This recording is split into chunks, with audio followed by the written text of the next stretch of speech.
Howdy guys and gals, backwaters and backroads here, obviously. So we're finally doing it. Bobby and I have been hanging out for a couple, 3 days, and just mostly me procrastinating. And so this morning, I brought the Beagle over, of course, to do the Nosy Beagle interview, and we are going to get a proper tour of his beautiful 30-foot shanty boat, the Unique. Stay tuned. Well, hi, Bobby. Hello. Good to see y'all this morning. Bobby Hughs Jr. That's correct. We are on the Unique. And I've been trying not to ask too many questions so I don't have to bother him with asking them twice. So I've been saving them for you guys. So let's just get started. Where would you like to start, Bobby? We can start with, I purchased it probably around 07. It's a 1997 model Sun Tracker, Party Hut 2.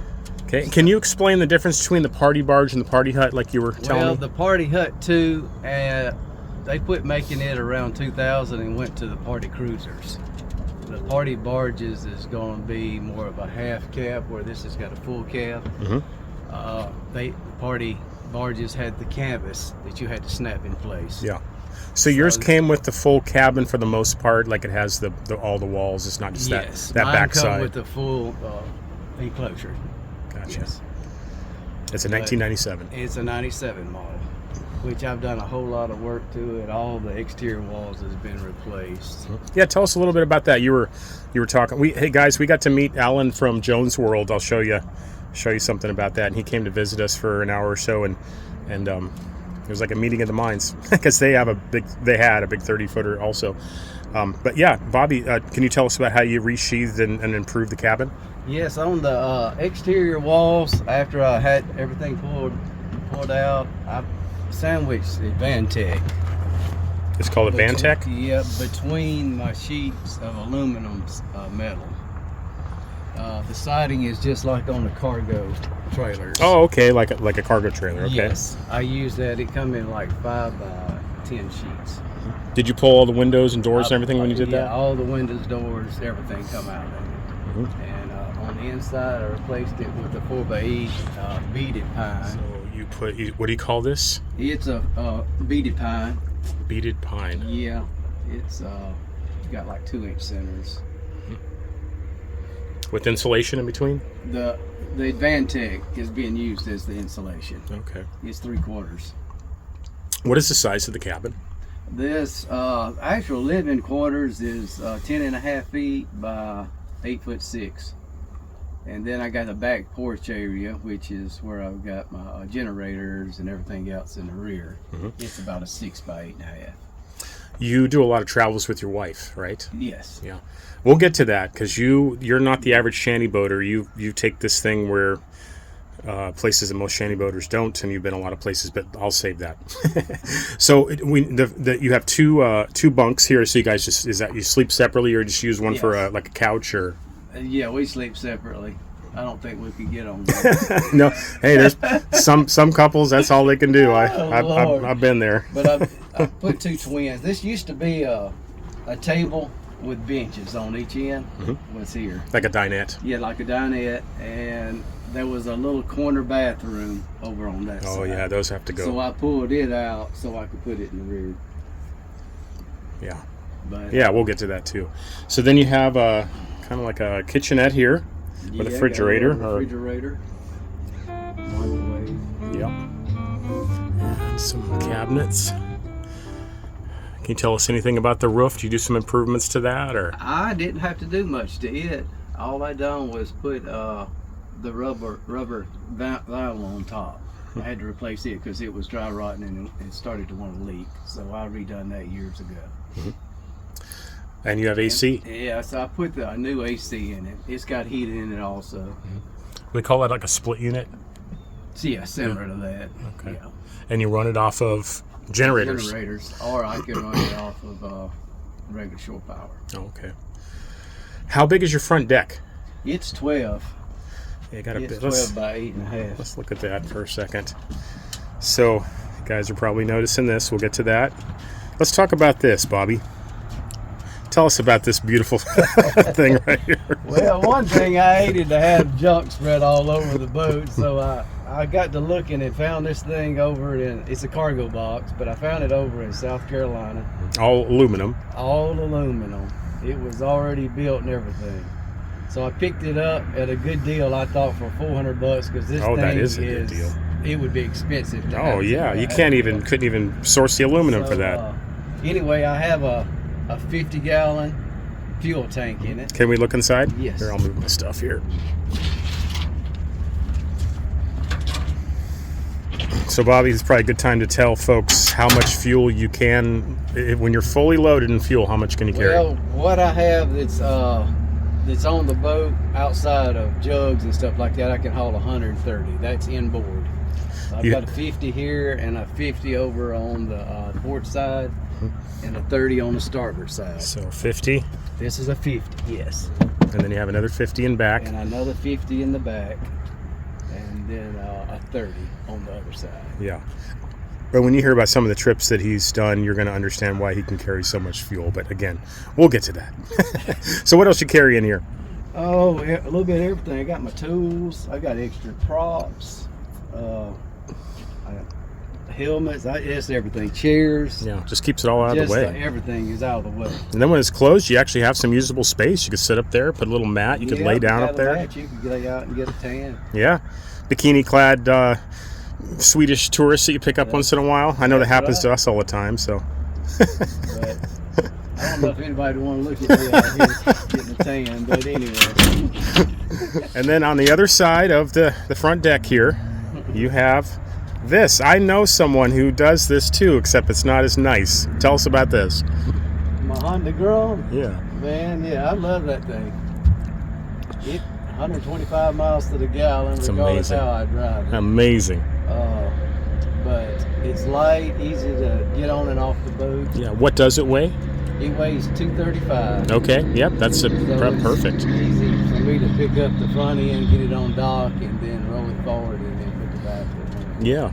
125 miles. Yeah. 125 miles a gallon. That's incredible. Bobby, of course, will know more about this, but I do believe that Honda uses the same motor in the Grom as they do with the CT 125 Trail that they've had out for a few years, and those are great motors. Yeah, anything that Honda makes is really good. Even my Honda generators, all of them are really good stuff. Yeah. I have an extra one there. How often do you unload it and take it on little trips? Well, like last year, we done like three times, but we was on the Mississippi River and wasn't really able to get on and off of it very much there. But it just depends on if I'm needing anything. You can go to Walmart and go get gas. I've hauled gas on it. I'll haul like 5 gallons at the time. Okay. Yep. I think I remember you saying that you replaced the floor. Well, I just pulled the carpet up. It's all the whole decking on this boat's aluminum. Okay.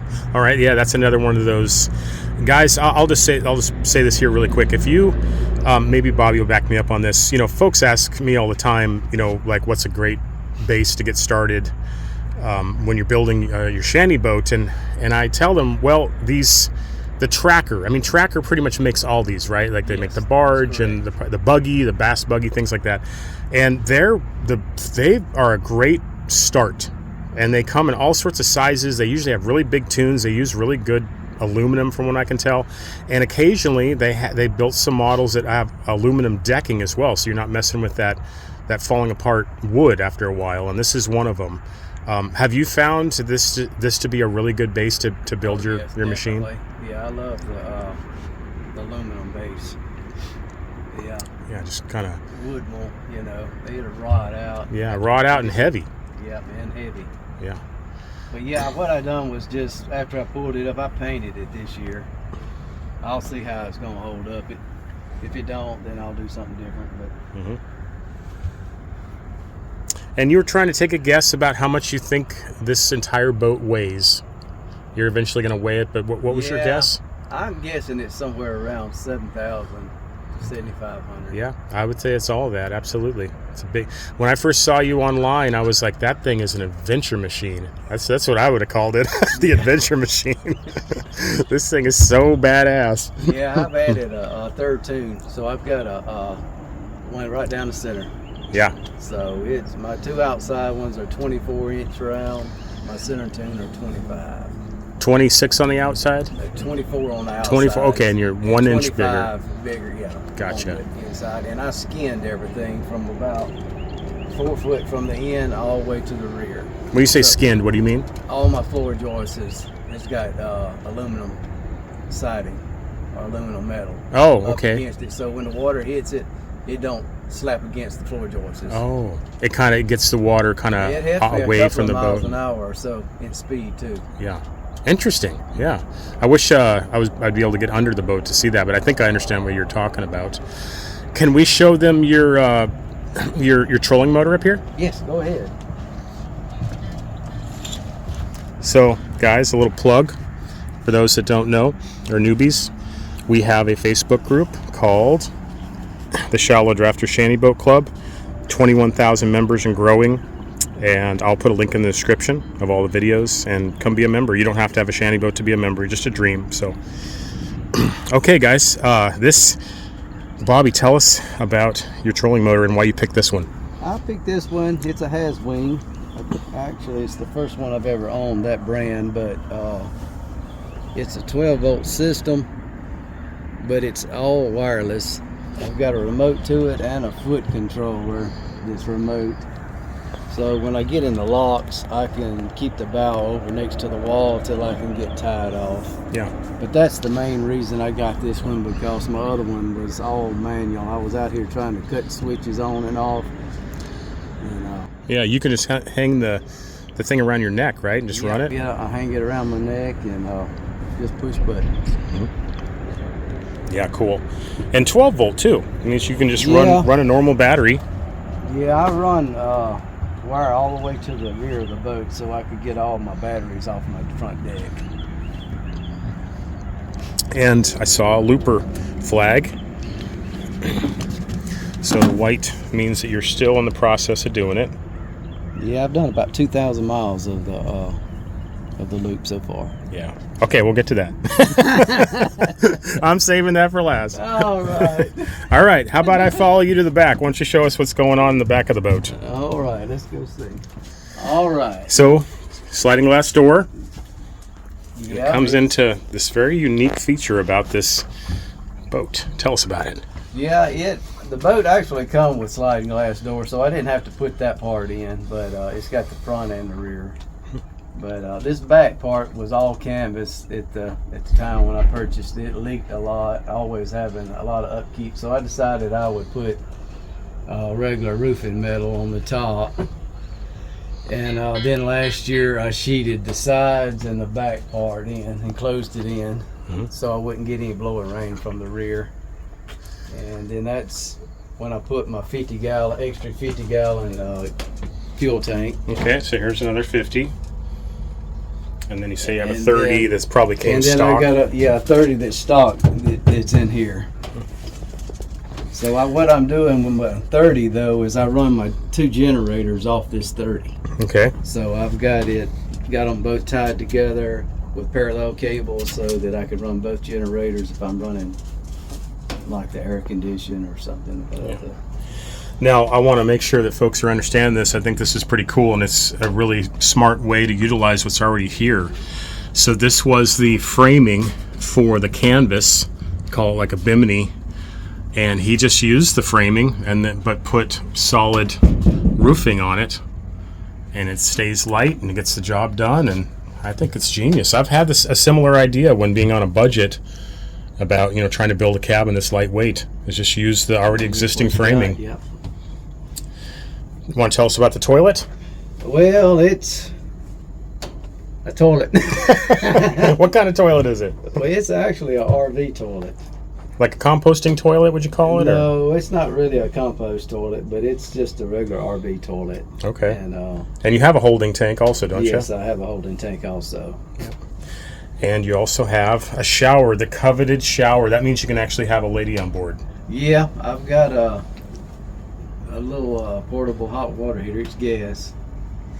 That's what that is, right? Yeah. On-demand propane. On-demand. Yeah, this has got a little pump, and I've got a 40-gallon freshwater tank on top. So gravitation takes it to here, and then my pump picks it up and pushes it on through. Yeah, so that's the propane tank that's for propane heating it. Tank, yep. And this is your hose. Well, that hose there is I've got a Seaflow pump that's mounted out here. I'm gonna get over here. I guess so you can have more room. Seaflow pumps out here, and this is used for just wash down stuff. Okay, like fishing and. So yeah, so I can just. Oh yeah, look at that. Yep. And but your shower, can you explain to us how the shower works? Well, the shower part, it just runs the water straight through your hot water heater, and then that little pump. And that's what this is. Yeah, when you cut this on here, it runs out. And then do you just stand in here when you take a shower? Yeah, I take a shower right back here. This floor, it won't hurt it. And it has vinyl, some like drains. It's vinyl flooring. So and it drains out. Yeah, it drains out. Okay. There's enough little cracks for Gotcha. it to run out. Gotcha. Okay. Well, tell us about this beauty. Yeah, that's my Mercury 150. I just put it on last year because we was going to do a lot more traveling. I had a 50 Mercury prior to that, but it was a great engine, but the 150, a little more power. And more than a little, right? Yeah. And then you're getting way better gas mileage than most people would assume. Yep, definitely. If I run around 1400 RPMs, I'm burning somewhere around a gallon per hour. Wow. And that's about 5 or 6 miles an hour for you? Yeah. Man, that's amazing. But you also can get up and go. What you were telling me about your top speeds? I can, with everything loaded right now, I can run about 20 topped out. Okay. So and then not loaded, you said closer unloaded, to 30. I get about 24 to 25. That's amazing. Yep. Get but up and go. I got my little dinghy back there, so I don't like to run it that fast. Yeah. And then you have these little cat perches, or what would you call these? Like on the sides here? Catwalks. Catwalks, yeah. Yeah. Actually, I designed them for us. I drew them out and I took it to a welding shop, Smoky Mountain Welding, and they put it all together for me. And I brought them home and bolted them and mounted them onto the boat. And you recently got that dinghy? Yeah, I got it around February, March of this year. Yeah, a Mercury 6-horse on it? It's Suzuki. Oh, it's a Suzuki. Suzuki 6-horse. Gotcha. Yep. All right. Nice little utility. You kind of got like a mud room back here, like a utility room. I like this little area. The floor, people's like, you don't get water all over. It's like, it don't hurt it. I've had it in my cabin rental, so I know how it holds up. Yeah, and you got a little privacy back here, you know. You can come back here and do your thing, close the door if you got another person on board. This is your helm. Pretty standard pontoon helm. Yeah. I know when we're traveling, looks like you're comfortable back here. It's like a nice little spot to sit and drive. And yeah, that little chair. People ask me if it's comfortable, but I don't stay seated all day long anyway. Yeah, same here. I'm up and down. Same. That's my foot controller right there to my shoulder motor. Oh, okay. So you can even sit in here and just stay up against the sit wall in the behind, lock? Or sure can. Yeah, I think I'm going to do something like that. Maybe we could peek up on the roof? Yeah, go ahead. So he's got a ladder here, guys. And a bimini. You can deploy the bimini when you feel like it. So this is your water tank. Yeah, it's a 40-gallon. 40-gallon water tank. Extra fuel. Yeah, there's top of the AC, and you've got how much solar? 500 watts. 500 watts of solar there, guys. And an American flag. I'm running Starlink. And he's got Starlink. Okay, guys, so we're getting to the best part here. Bobby's adventures. He's already done, he's currently doing, and he has planned for the future. And he's not your average shanty boater. He has taken this boat places that most people would say, well, he gets it like I get it. You're not supposed to be crossing the Gulf. You're not supposed to be taking it on big water and all that stuff, and we just do it anyways. But so, Bobby, tell us, where have you taken this boat so far? Well, I have done all the Cumberland River. I put it in up at the tip top of the Cumberland and worked my way all the way down to the Ohio and river, and then we turn and come back up to Tennessee, back to Knoxville, Tennessee. Which we're on right now, guys. But we're on the Little Tennessee right now. He's kind of doing some, side trip that he's for the first time for him. Yeah, this was one section I had never done. So But yeah, done that trip. Last year we left from Knoxville also and went all the way to the Mississippi River. Got on the lower Mississippi, took it down to New Orleans, which we turned at Baton Rouge. Wait a second. So let's don't skip over that.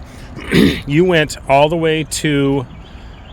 You got in. You did the 50 miles or so down the Ohio until you hit the lower Mississippi. Lower Mississippi, and you went all the way down the lower Mississippi. That's correct. Now that's a big deal. Not very many people do that. Tell us a little more about that. Well, that's why I've got so much gas on this boat, so that I can. I had carried a little extra than what I normally have on the boat, 130 gallons. I was pushing like 190 gallons, but come to find out, I didn't need but 130. The boat got such good fuel mileage due to the 4 and 5 mile current on the lower Mississippi. So anybody that's a little worried about the Mississippi, you can still just float down the river and not really use that. Did you ever just turn your boat off and drift for a while? I would float sideways and everywhere, you know what I'm saying, just going with the current, but yes. But I didn't need that much gas. The 130 gallons was plenty because we turned in Baton Rouge and went all the way to Morgan City, and I still probably had 50 gallons left. Wow, that's great. And so, what's your general impressions of the lower Mississippi? People oftentimes, poo-poo on it on the looper forums, and it's not worth it, and they kind of skip it, or it's just a big muddy or whatever. Did you find it to be better than that? Yeah, definitely. To me, I thought it was a lot better. I was surprised at how much the banks, how much sand. It looked like a lot of beaches as you head south. Mm-hmm. So it's not all mud. You hit sandy beaches. It's not a lot of mud. Yeah. So probably a lot of people just don't get off their boats, is what it is. Yeah, I think the big part is people are just afraid because so much talk. Mm-hmm. Everybody wants to say, it's for commercial traffic. Yeah, there is a lot of big barges down there, right? But it's not like you can't get out of their way. I mean, there was nothing that we encountered that scared us on the waves from those big barges. Yeah. Wow, that's incredible. How far is that from where the Ohio meets it all the way down to where you went? I have to remember that. I'll try to look it up, but it's like 800 miles, or? Yeah, probably 700-800 miles, because I think it was 550 from Greenville, Mississippi. Mm-hmm. That was the last fueling place that we got, and then I had to make it from there all the way down. Yeah. And then you didn't stop there, did you? No, we hopped on over to New Orleans and crossed over to Lake Pontchartrain, and it was a little windy that day, so we didn't get out into Lake Pontchartrain, but we took the Intracoastal and headed for the Gulf. So, and you went the Intercoastal all the way back up to Florida? Yeah, we hopped out. Actually, you have to get into the Gulf. Okay. To get to Florida. Yeah. But there was about 30 miles that we could run the Intracoastal. But once I got out into the Gulf, we went straight to Biloxi first. Okay. So we left. Just Biloxi. picked a good day and just open it up. I mean, you have that speed you can rely on. You just get out there and go. Yeah. Which we didn't really have to rush. I was running about 10. But we got to Biloxi, stayed one day, and then we left there and went to Goshen, spent Thanksgiving there, and then we left there after they had a storm, and we went to Milton, Florida. Had to cross Mobile Bay. Mm-hmm. So okay, we got to pause there for a minute. Hold on. So you crossed Mobile Bay. Now people always get scared of that. So yeah, that was our worst part. That was probably 3 foot waves. Yeah, I mean, because it doesn't take much wind for it to really whip it up out there because it's so shallow. Yeah. That's why this door, which I got it open because I got my trolling motor, but I've got that all closed in now, so water won't shoot through it. Mm-hmm. And so you've done more than the loop. A few years prior to that, we left from the same place over here at Fort Loudon and went all the way to Destin, Florida. But I done the 10-ton that time. Okay. So you crossed the Mobile Bay twice. I've actually went across it 3 times. Okay, with this boat? With this boat, yes. So, but now it handles it a whole lot better with my center tune. Mm-hmm. the first time we went across, we did get lots of water on the deck. I saw some footage of that. We had some water piled against the front doors. It couldn't run out fast enough, but now we never encountered anything like that. Yeah. So really just the East Coast is the only part of what they call the Great Loop you haven't done. Yeah, I've pretty much done it all, Yeah. Do you plan on doing the East Coast?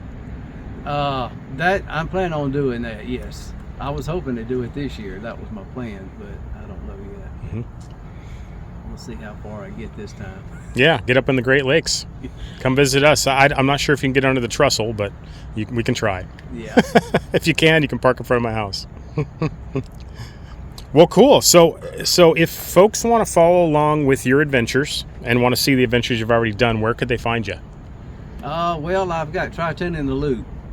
Okay, that's on Facebook? That's on Facebook. Okay, Try Tune in the Loop. I'll put a link below, guys. But anyway, I usually post everything on there. Sometimes on my personal page, but Try Tune in the Loop is where you would need to go. Okay, that you'll put pretty much anything over there. Yes. Okay, cool.